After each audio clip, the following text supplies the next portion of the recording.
Shalom bien-aimés, que la grâce surabonde et soyez inondés par la grâce. Grâce sur grâce, que la grâce surabonde sur vous, soyez inondés par la grâce, qu'elle vous trouve chez vous, à quelques endroits que vous êtes et que vous regardez cette émission, que nous voulons à la gloire de notre Seigneur Yahushua HaMashiach, notre Seigneur Jésus-Christ. Nous sommes ici dans le 5e volet de toute une série de thèmes qui est en fait la thématique « Les doctrines de la grâce ». Et dans « Les doctrines de la grâce », nous avons jusqu'ici, par rapport à un sigle que l'on a appelé tulipe, nous avons jusqu'ici vu certaines lettres du sigle, c'est-à-dire 4 en l'occurrence, le T, le U, le L et le I. Et maintenant, nous allons voir la 5e lettre du sigle tulipe, qui est la lettre P. Donc, notre 5e point. Ce 5e point, c'est donc l'enseignement sur la persévérance des saints. Le P de tulipe parle simplement de la persévérance des saints. La persévérance des saints. Donc, faisant partie des doctrines de la grâce. Parce que dans cette notion de persévérance des saints, ce qui ressort tout de suite, c'est l'immuabilité du salut. Le salut est immuable. On ne peut pas perdre le salut. C'est le fait qu'on ne peut pas perdre le salut. Et je bénis le Seigneur parce que, voyez-vous, l'occasion m'est donnée, mais ça fait déjà un moment, nous étions encore en l'an 2019, et même avant l'été 2019, que nous avions promis donner l'enseignement sur le fait qu'on ne peut pas perdre le salut. Parce qu'il y avait déjà eu certains enseignements dans ce sens, notamment avec notre bien-aimé frère Luceva, et si je ne me trompe pas, notre bien-aimé frère Saint-Béa aussi, si je ne me trompe pas, et ça avait suscité la polémique. Parce que certains s'étaient érigés en disant « Oui, mais on peut perdre le salut se perd, etc. Le salut un jour, le salut pour toujours. » Je disais tantôt, on s'est aperçu effectivement en abordant les questions du salut depuis 2019, même avant l'été 2019, comme je le disais, que ça a révélé, on s'en doutait plus ou moins, mais en tout cas, ça a montré qu'il y avait plusieurs opinions sur la question du salut. Et que l'opinion dominante était d'ailleurs l'opinion arménienne, ou arménianiste, donc de Jacobus Arminius, qui est l'opinion de l'humanisme, de dire oui, mais le salut un jour, le salut pour toujours, c'est faux. Si quelqu'un a reçu le salut et in fine fait telle ou telle autre chose, il perd son salut. Et nous avions d'ailleurs, fait un clin d'œil en disant oui, ça revient un petit peu à comme si aujourd'hui j'ai le salut et je fais un truc, ça y est, demain je le perds et après demain j'ai à nouveau le salut, donc tantôt j'ai un pied, tantôt j'ai les 2 pieds dans le royaume de Dieu, tantôt j'ai les 2 pieds dans le royaume de Satan, tantôt j'ai les 2, donc je reviens, des sortes de va-et-vient, vous voyez, des pérégrinations comme ça, je le fais, avec ma gestuelle, vous pouvez voir, donc des sortes de pérégrinations, des va-et-vient, des Kwenda-Vutuka, comme on dit chez moi, entre le royaume de Dieu et le royaume de Satan, entre le royaume de Jésus-Christ et le royaume de Satan. Bon, mais qu'est-ce qu'il en est au juste? Nous, par rapport aux 5 points, ou 6 points, disons, de la tulipe, et nous sommes ici sur le 5e, donc la persévérance des saints, nous disons que cela n'est pas possible. Le salut ne se perd pas. On ne peut pas perdre le salut. Si on perd le salut, c'est que l'œuvre de la croix n'a servi à rien. C'est-à-dire Jésus-Christ est mort et ressuscité pour rien. Il aurait même préféré qu'il ne vienne pas mourir, qu'il reste au ciel là-bas, qu'il reste dans la gloire, qu'il ne vienne pas ici sur terre sous forme d'homme. Ça a été vain. Déclarer qu'on peut perdre le salut revient à déclarer que la croix a été vaine. Revient à déclarer que le sacrifice de Christ à lui seul ne suffit pas à sauver l'élu de Dieu. Que l'élu doit lui-même aussi coopérer à son salut, ce qui est faux. Nous avons vu que de l'homme, il ne peut rien sortir de bon. Si Dieu nous invite à coopérer à notre salut, le salut sera voué à l'échec. Parce que là où Dieu va réussir, nous, on va échouer. Vous voyez? Donc, ce sera une coopération bizarre. Ça n'est pas possible, frères et sœurs. Alors, quelques-uns vont objecter en disant, oui, mais, bien aimé frère Kukayengo, t'es marrant, mais nous, on sait qu'il est écrit que celui qui persévérera jusqu'à la fin, celui-là sera sauvé. Donc, il y a la notion de persévérer jusqu'à la fin. Donc, il y a la notion d'effort à fournir de la part de l'élu de Dieu. Il y a la notion d'effort à fournir de la part du croyant. Or, qu'en est-il en vérité? Parce que nous nous disons, il n'en est pas ainsi. Il n'y a pas d'effort à fournir. Le croyant n'a pas à s'exercer, à s'efforcer, à se trémousser, etc. pour parvenir à quelque chose. Maintenant, qu'en est-il à la lumière des Écritures? Quand on prend, nous allons le lire, pourvu que je le retrouve assez aisément. Proverbe au chapitre 24 et au verset 16. Ah, ben, Dieu merci, j'ai retrouvé ça assez aisément. Proverbe 24, excusez-moi, voilà, on va céder du souffle de la bouche, n'est-ce pas, pour séparer les feuilles entre elles. Proverbe 24 au verset 16. Alors, je ne suis pas formaliste, vous l'avez compris. Donc, je ne suis pas dans les formes, dans les procédures, etc. C'est le fond qui importe. C'est ce que je délivre comme message qui importe. Et non pas la forme que j'y mets. Proverbe 24 au verset 16. Il est écrit, « Car à 7 reprises, le juste peut tomber, et il se relève. Mais les méchants sont précipités dans le malheur. » Je reprends.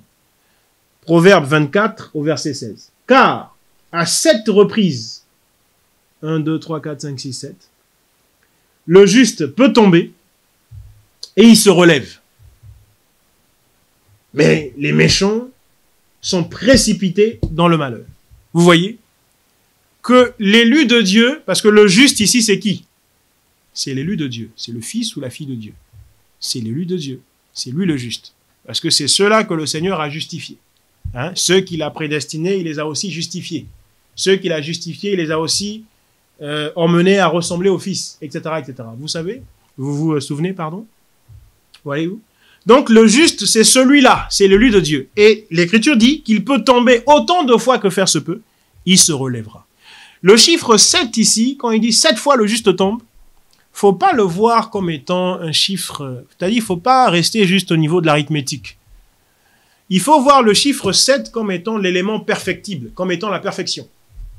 C'est-à-dire que le juste va autant de fois tomber jusqu'à arriver à la perfection. Il ne tombera pas jusqu'à rester définitivement et sempiternellement à terre. Non. Il tombera, mais se relèvera.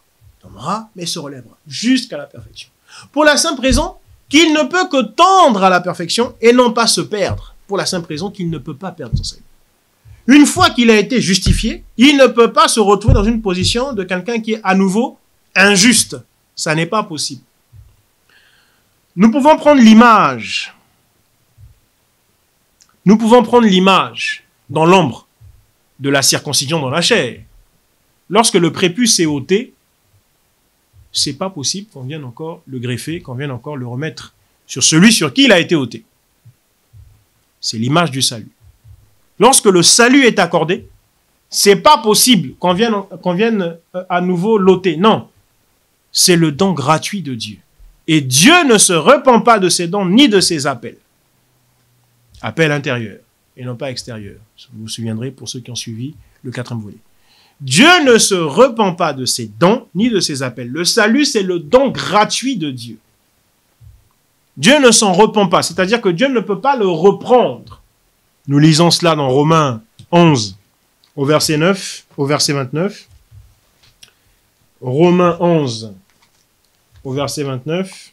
Car les dons gratuits et l'appel de Dieu sont irrévocables.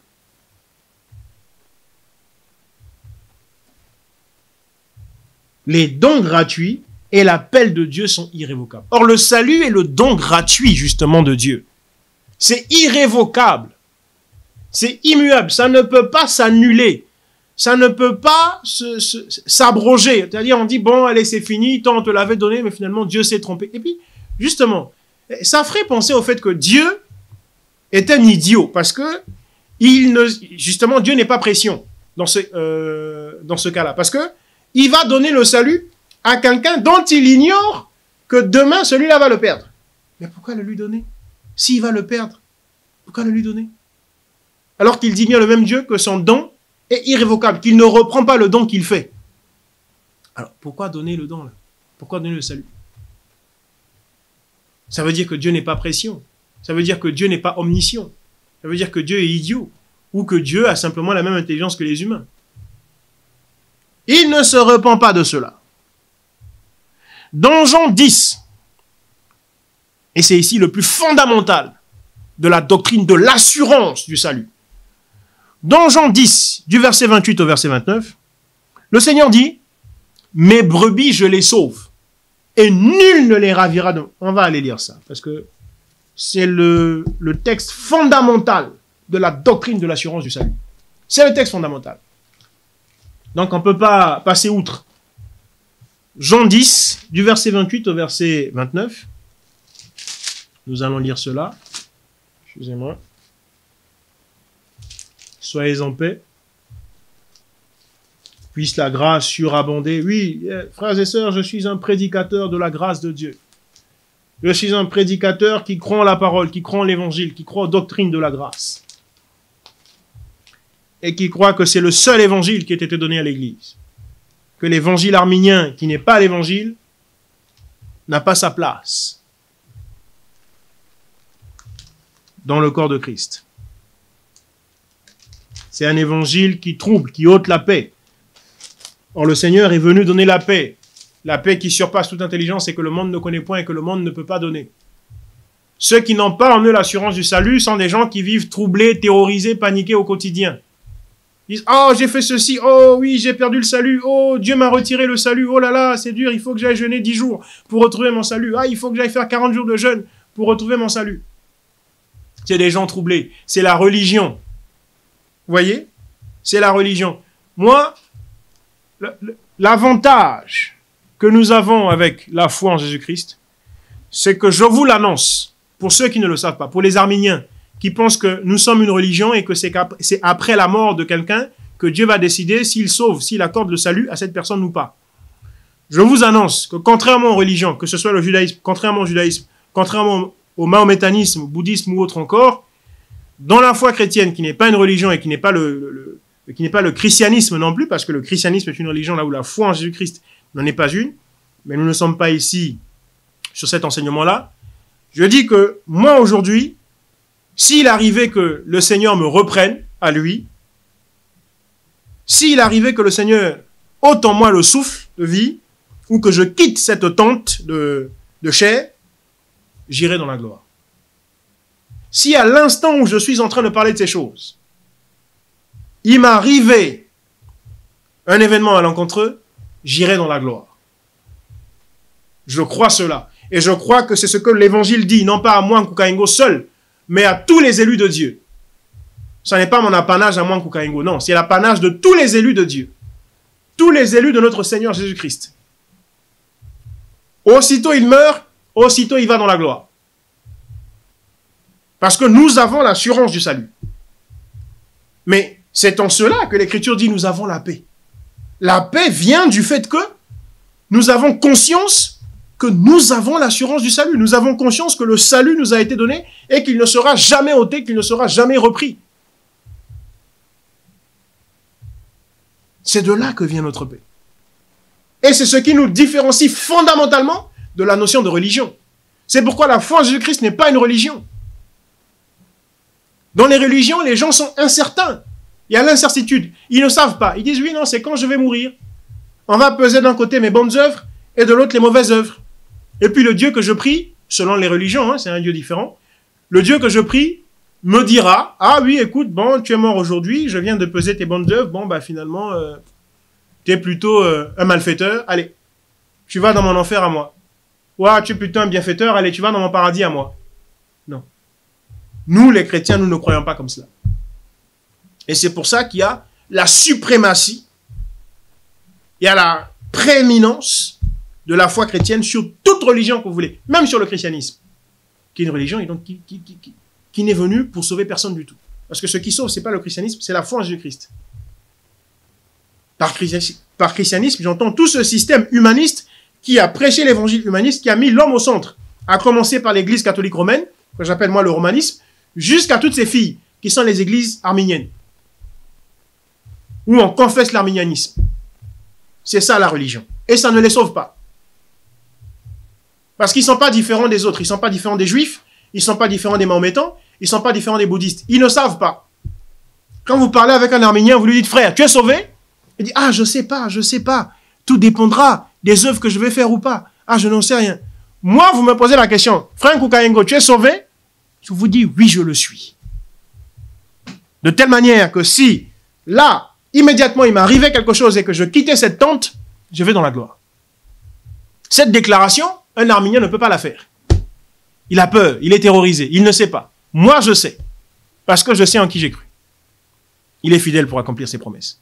Et il a dit, justement comme promesse, dans Jean, chapitre 10, que nous allons lire maintenant, du verset 28 au verset 29, « Je leur donne la vie éternelle. » Non, on va commencer au verset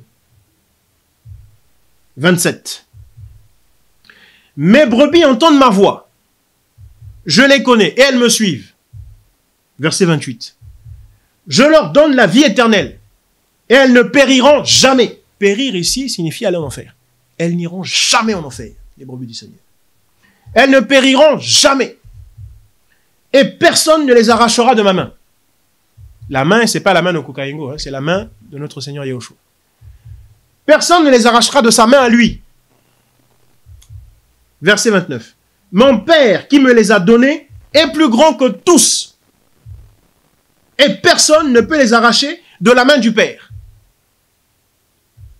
Moi et le Père, nous sommes un. Verset 30.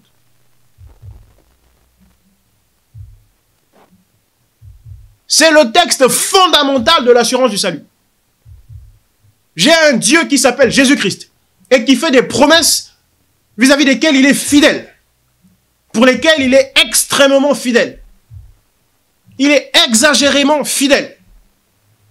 Et il ne peut pas faire cette promesse et ne pas la tenir. Sinon, Jésus-Christ est un imposteur. Sinon, nous qui prétendons prier Jésus-Christ, nous sommes des idolâtres parce que nous prions un faux Dieu. Car alors, Jésus-Christ ne serait pas Dieu. S'il est incapable de tenir ses promesses, il ne serait pas Dieu. Il serait un faux Dieu. Et auquel cas, nous serions des idolâtres. Puisque nous adorerions un faux Dieu qui serait Jésus-Christ. Dans ces cas-là, tout du moins. Voyez-vous. Donc le chrétien a en lui l'assurance du salut. Car Dieu a juré par lui-même, ici, dans Jean 10. Il a juré par lui-même. Et il ne mentira pas. Il n'a pas menti, il ne ment point.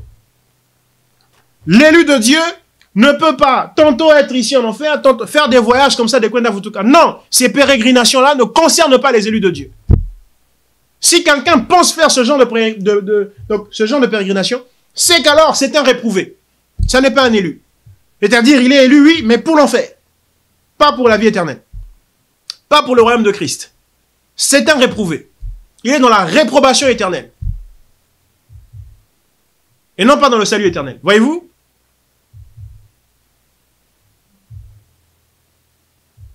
Le salut est l'œuvre de Dieu. Dieu seul est l'auteur du salut. Et Dieu ne connaît pas d'échec. Si l'homme était l'auteur du salut, oui, il y aurait eu des doutes sur le salut des chrétiens. Si chacun de nous était l'auteur de son propre salut, il y aurait eu des doutes. Parce que l'homme, même pas des doutes, il y aurait eu une certitude aussi, qui est la certitude contraire à celle que je pense maintenant. C'est-à-dire, la certitude serait que tous les hommes seraient allés en enfer. Si Dieu confiait le travail du salut à l'homme, l'homme irait systématiquement en enfer. Pour les raisons que nous avons déjà évoquées depuis le volet numéro 1. Pour ceux qui découvriraient cette série d'enseignements et qui ne comprendraient pas de quoi je parle quand je parle du volet numéro 1, je parle de la ténacité de la dépravation totale. Vous vous en référez, il y a certainement, comment ça s'appelle déjà, il y a une suite de vidéos, etc. sur YouTube. Vous trouverez ces choses-là. Ou sur le compte CEP TV. Voyez-vous?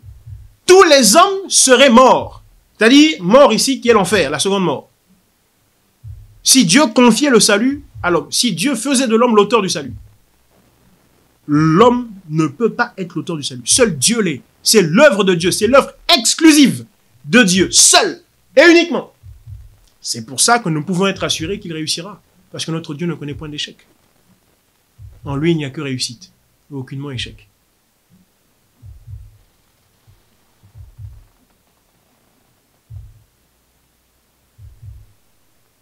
Dans Philippiens 1, au verset 6, il est dit quoi?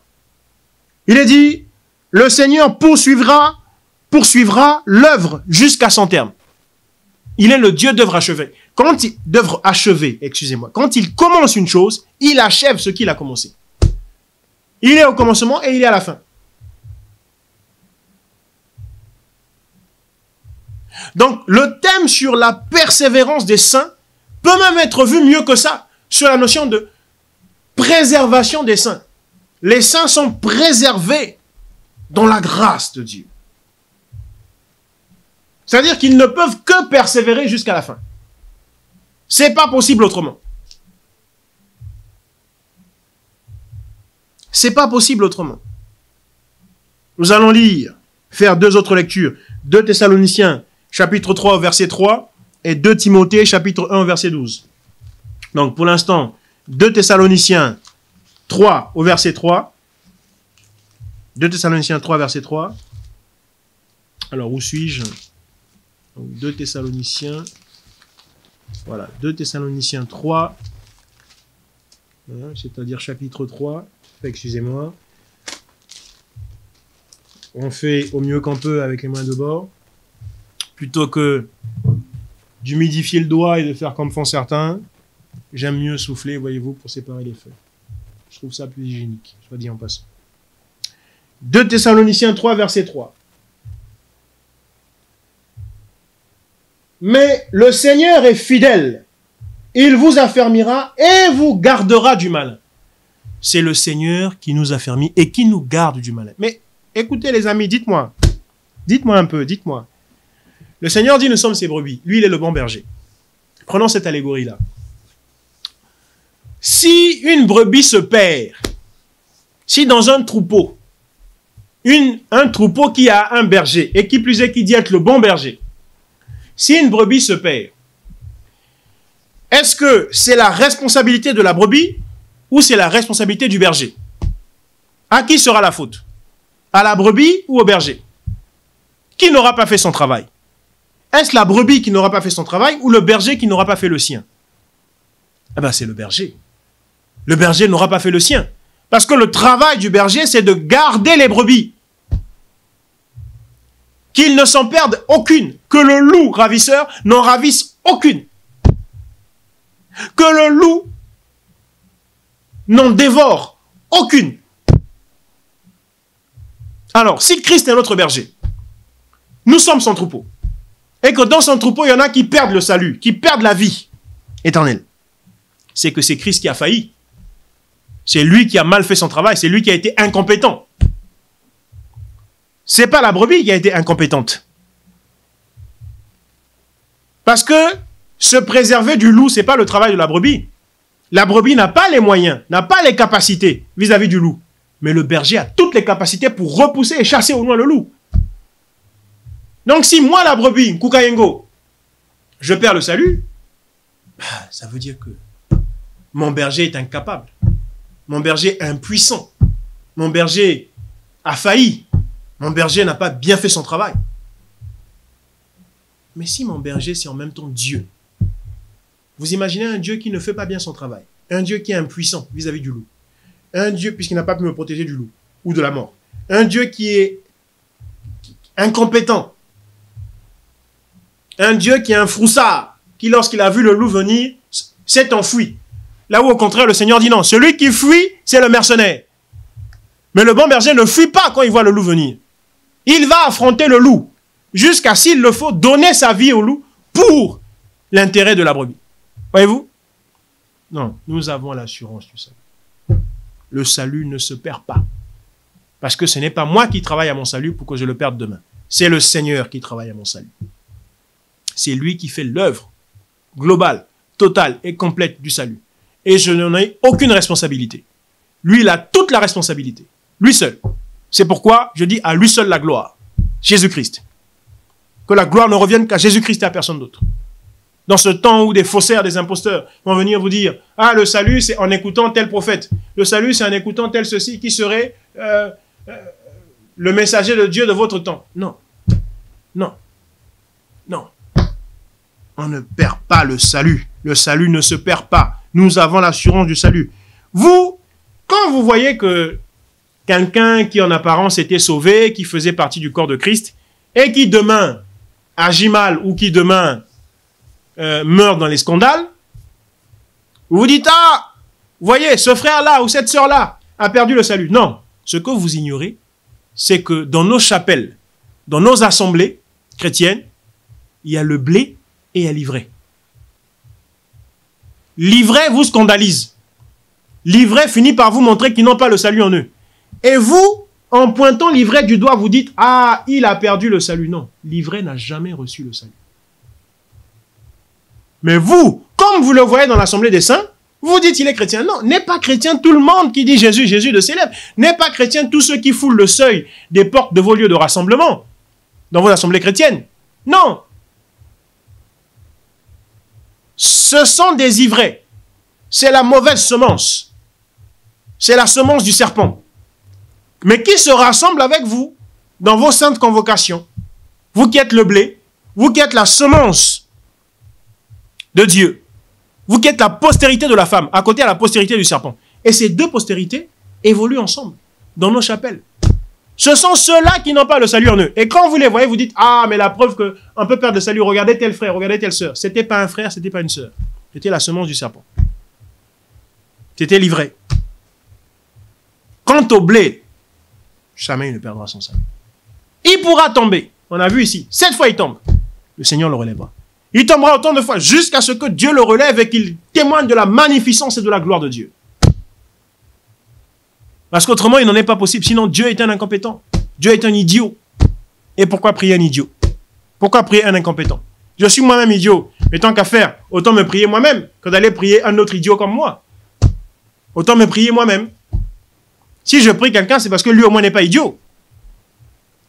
En l'occurrence, le Seigneur Jésus-Christ. Voyez-vous?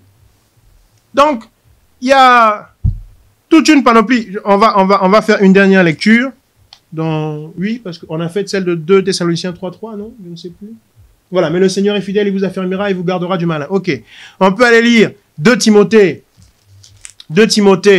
1 au verset 12. 2 Timothée 1 au verset 12. Excusez-moi. 2 Timothée chapitre 1 au verset... Non, que dis-je? C'est 1 à 2 ou 12? Comment je note cela? Non, 12.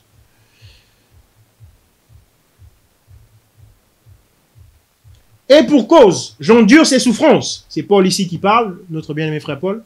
J'endure ces souffrances, mais je n'en ai pas honte, car je sais en qui j'ai cru, et je suis persuadé qu'il a la puissance de garder mon dépôt jusqu'à ce jour-là. Paul n'a pas dit, et je suis persuadé que j'ai, moi, Paul, la puissance de garder mon dépôt. Il a dit, je suis persuadé. Non pas que moi, Paul, j'ai la puissance, mais que le Seigneur Yahushua, Hamashiach, a la puissance de me garder, de garder mon dépôt jusqu'au dernier jour. C'est pas moi qui me garde tout seul, comme c'est pas la brebis qui se garde toute seule du loup. C'est le berger qui nous garde.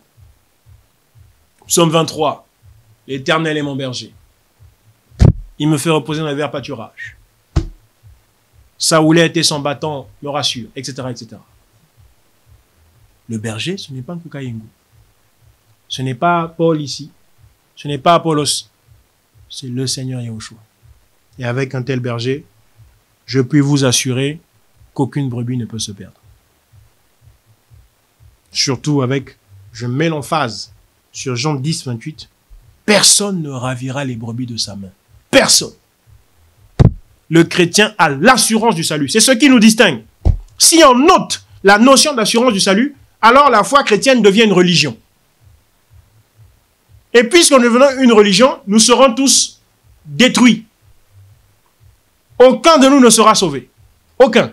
Parce que dans les religions, personne n'est sauvé. Car Jésus seul sauve. Or, Jésus n'est pas une religion. Alors, demeurez bénis. Shalom là où vous vous trouvez. Encore une fois, nous voulons que ce soit des formats courts, des formats de maximum une demi-heure, pour que ce soit pratique. Et puis surtout, pour que ça nous permette, en un temps court, mais optimisé, de pouvoir délivrer tous les messages qui concernent la série elle-même, c'est-à-dire la thématique globale. Demeurez bénis dans vos maisons. Shalom.